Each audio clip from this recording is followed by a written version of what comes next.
প্রাথমিক শিক্ষার্থীদের মেধা যাচাই পরীক্ষার কার্যক্রম স্থগিত। দেশে ফিরে প্রথমেই এভার কেয়ারে যাবেন তারেক রহমান, তবে চাননি ট্রাভেল পাস। ছেঁড়া টাকার 90% ঠিক থাকলে পুরো দাম পাওয়া যাবে। পাচার হওয়া টাকা ফেরত আনতে লাগবে 4 থেকে 5 বছর, বললেন গভর্নর। বড়দিন এবং 31st নাইট উপলক্ষে সারা দেশে পুলিশের বিশেষ নিরাপত্তা ব্যবস্থা।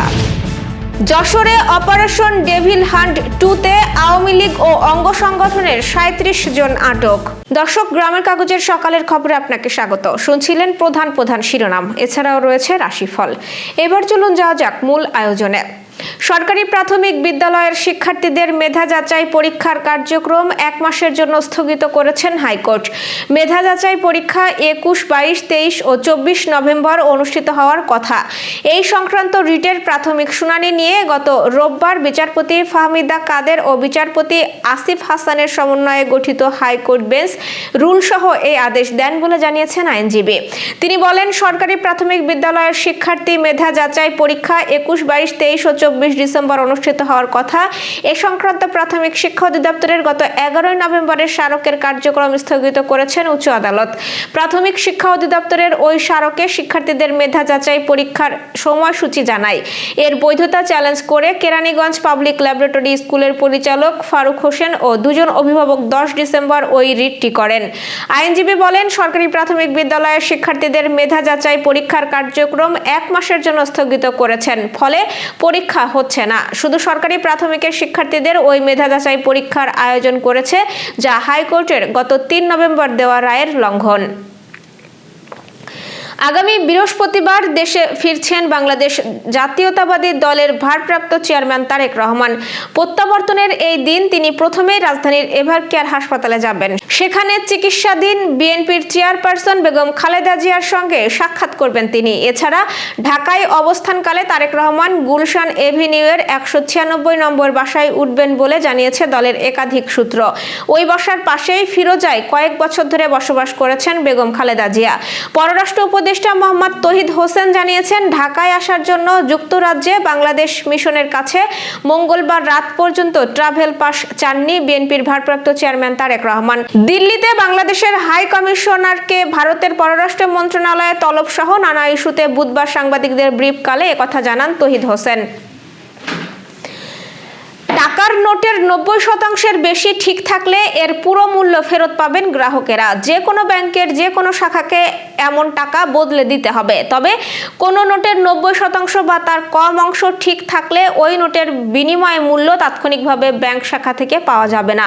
সেক্ষেত্রে নোটটি ব্যাংকের শাখায় জমা দিয়ে আবেদন করতে হবে। কেন্দ্রীয় ব্যাংকের অনুমোদন সাপেক্ষে সর্বোচ্চ 8 সপ্তাহের মধ্যে বিনিময় মূল্য ফেরত দেওয়া হবে। বাংলাদেশ ব্যাংক এই সংক্রান্ত নতুন নীতিমালা জারি করেছে। বাজারে অপ্রচলনযোগ্য, ছেঁড়া, ফাটা বা ত্রুটিযুক্ত নোট বিনিময়ে এই নতুন নীতিমালা হয়েছে। গত 9 অক্টোবর বাংলাদেশ ব্যাংক নতুন নোট রিফান্ড রেগুলেশন জারি করে। এর আওতায় গত সোমবার এই নীতিমালা করা হয়। এদিকে বাংলাদেশ ব্যাংক সম্প্রতি টাকা বদলের সেবা বন্ধ করে দিয়েছে। এরপর সব ব্যাংক শাখা থেকে নোট বদলের সেবায় জোর দেওয়া হয়েছে। বাংলাদেশ থেকে বিদেশে পাচার হওয়া অর্থ ফিরিয়ে আনা একটি দীর্ঘমেয়াদী প্রক্রিয়া এবং এতে অন্তত 4 থেকে 5 বছর সময় লাগতে পারে বলে জানিয়েছেন বাংলাদেশ ব্যাংকের governor doctor Ahsan H Mansur. তিনি স্পষ্টভাবে জানিয়েছেন, এই সময়ের আগে অর্থ ফেরত আনা বাস্তবসম্মত নয়। সচিবালয়ের অর্থ উপদেষ্টা ডক্টর সালাউদ্দিন আহমেদের সঙ্গে বৈঠক শেষে সাংবাদিকদের ব্রিফিংকালে তিনি এই তথ্য জানান। গভর্নর বলেন, পাচার হওয়া অর্থ ফেরানোর বিষয়ে যথেষ্ট অগ্রগতি হয়েছে এবং সরকার এ ব্যাপারে অত্যন্ত আন্তরিক। তবে আমাদের বাস্তবতা বুঝতে হবে। আন্তর্জাতিক আইন প্রক্রিয়ার কারণে বিদেশ থেকে টাকা আনতে সাধারণত 4 থেকে 5 বছর সময় লাগে। আগামী 25 ডিসেম্বর বড়দিন এবং 31st নাইট উপলক্ষে সারা দেশে বিশেষ নিরাপত্তা ব্যবস্থা নিয়েছে পুলিশ। পুলিশ হেডকোয়ার্টার্সে অনুষ্ঠিত নিরাপত্তা ও আইন শৃঙ্খলা সভায় সভাপতিত্ব করেন আইজিপি বাহারুল আলম। সভায় জানানো হয়, বড়দিন সর্বজনীন উৎসব। এই উপলক্ষে গির্জা, পর্যটন এলাকা ও জনসমাগম স্থলে নিরাপত্তা জোরদার করা হবে। সামাজিক যোগাযোগ মাধ্যমে গুজব বা বিভ্রান্তিমূলক তথ্য ছড়ালে তাৎক্ষণিক আইনি ব্যবস্থা নেওয়া হবে। 31st নাইটে বেপরোয়া যান চলাচল, উচ্চ শব্দে হর্ন বাজানো সহ যে কোনো বিশৃঙ্খলার বিরুদ্ধে কঠোর ব্যবস্থা নেওয়া হবে। জরুরি প্রয়োজনে 999 নম্বরে যোগাযোগের আহ্বান জানিয়েছে পুলিশ। সারা দেশের মতো যশোরেও শুরু হয়েছে operation devil hunt phase 2।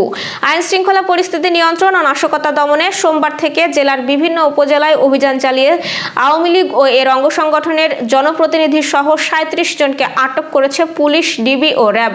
Police জানিয়েছে সোমবার ১৯ জন এবং মঙ্গলবার রাতে আরও ১৮ জনকে আটক করা হয়। আটককৃতদের মধ্যে রয়েছে আওয়ামী লীগ, যুবলীগ, ছাত্রলীগ, শ্রমিক লীগ ও স্বেচ্ছাসেবক লীগের নেতাকর্মীরা। আটক সবাইকে পৃথক মামলায় যশোর আদালতে সোপর্দ করা হলে বিচারক তাদের কারাগারে পাঠানোর নির্দেশ দেন। পুলিশ জানিয়েছে, নির্বাচনকে সামনে রেখে অবৈধ অস্ত্র উদ্ধার ও সহিংসতা প্রতিরোধে এই অভিযান অব্যাহত থাকবে। দর্শক, এবার চলুন জেনে নিই কেমন যাবে আপনার আজকের দিন, অর্থাৎ 18 ডিসেম্বরের সম্ভাব্য রাশিফল। মেষ রাশির কাজের চাপ বাড়বে, তবে নেতৃত্বের সুযোগ পাবেন। কথা কাটাকাটি এড়ান, মাথা ব্যথা বা রক্তচাপের সমস্যা হতে পারে। তাড়াহুড়ো করে সিদ্ধান্ত নিলে ক্ষতি হবে, তবে ধৈর্য ধরে কাজ করলে ক্ষতি এড়ানো যাবে। বৃষ রাশির স্থায়ী আয় বজায় থাকবে। জমি বা সম্পত্তি বিষয়ে অগ্রগতি রয়েছে। পরিবারের শান্তি থাকবে। গ্যাস্ট্রিকের সমস্যা হতে পারে এবং অপ্রয়োজনীয় খরচ বাড়তে পারে। হিসাব করে ব্যয় করুন। মিথুন রাশির যোগাযোগ ও মিডিয়া সংক্রান্ত কাজে লাভ হবে। সম্পর্কে ভুল বোঝাবুঝি হতে পারে, অনিদ্রা হতে পারে এবং গোপন কথা ফাঁস হওয়ার ঝুঁকি আছে, তাই কথায় সংযম রাখুন। কর্কট রাশির পুরানো দেনা আদায় হতে পারে। আবেগ নিয়ন্ত্রণ জরুরি। ঠান্ডাজনিত সমস্যা বাড়বে। বিশ্বাস করে ক্ষতি হতে পারে। সব বিষয়ে যাচাই করুন ও সিদ্ধান্ত নিন। সিংহ রাশির সম্মান ও পদমর্যাদা বাড়বে। দাম্পত্য সুখ লক্ষণীয়। হৃদযন্ত্রের চাপ বাড়বে। অহংকারে ক্ষতি হবে, নম্র থাকুন। কন্যা রাশির হিসাবি কাজে সাফল্য মিলবে। নীরব সমর্থন পাবেন। পেটের সমস্যা হতে পারে। অতিরিক্ত চিন্তা হবে, বিশ্রাম নিন। তুলা রাশির চুক্তি বা অংশীদারিত্বের লাভ। বন্ধুত্ব দৃঢ় হবে। ত্বকের সমস্যা হতে পারে। দ্বিধায় সিদ্ধান্তহীনতা হবে। একবার সিদ্ধান্ত নিলে অটল থাকুন। বৃশ্চিক রাশির দায়িত্ব বাড়বে। ফলও মিলবে। সন্দেহ এড়িয়ে চলুন। পিঠে ব্যথা হতে পারে। শত্রুর ষড়যন্ত্রের ঝুঁকি আছে এবং নীরবে কাজ করুন। ধনুরাশির ভাগ্য সহায় হবে। নতুন সুযোগ আছে। প্রেমে সাফল্য মিলবে। হাঁটুর সমস্যা হতে পারে এবং অতিরিক্ত আশাবাদে ঝুঁকি তৈরি করবে। বাস্তববাদী হন। মকর রাশির আজ ধীর গতিতে উন্নতি আছে। পরিবারের দায়িত্ব বাড়বে। ক্লান্তি ঘিরে ধরবে। আর্থিক লেনদেনে ভুল হতে পারে, তাই কাগজপত্র যাচাই করুন। কুম্ভ রাশির নতুন চিন্তায় লাভ হবে। দাম্পত্যে আনন্দ আছে। স্নায়ু চাপ দেখা দেবে। হঠাৎ সিদ্ধান্তে ভালো নাও হতে পারে এবং পরামর্শ নিয়ে এগোন। মীন রাশির পরিশ্রমের ফল মিলবে। আবেগ প্রবণতা বাড়বে। চোখ বা ঘুমের সমস্যা হবে। প্রতারণার শিকার হওয়ার ঝুঁকি আছে এবং কাগজে কলমে সব ঠিক করুন। দর্শক, এই ছিল এখনকার আয়োজন। আগামীকাল ঠিক একই সময়ে সকালের খবর দেখতে ও জানতে চোখ রাখুন গ্রামের কাগজের ইউটিউব চ্যানেল ও ফেসবুক পেজে। আর প্রতিদিনের খবরের আপডেট পেতে গ্রামের কাগজের ইউটিউব চ্যানেল সাবস্ক্রাইব এবং ফেসবুক পেজ ফলো করে রাখতে ভুলবেন না। আমাদের পরবর্তী খবর দেখুন বেলা 2:30টায়। শুভ বিদায়।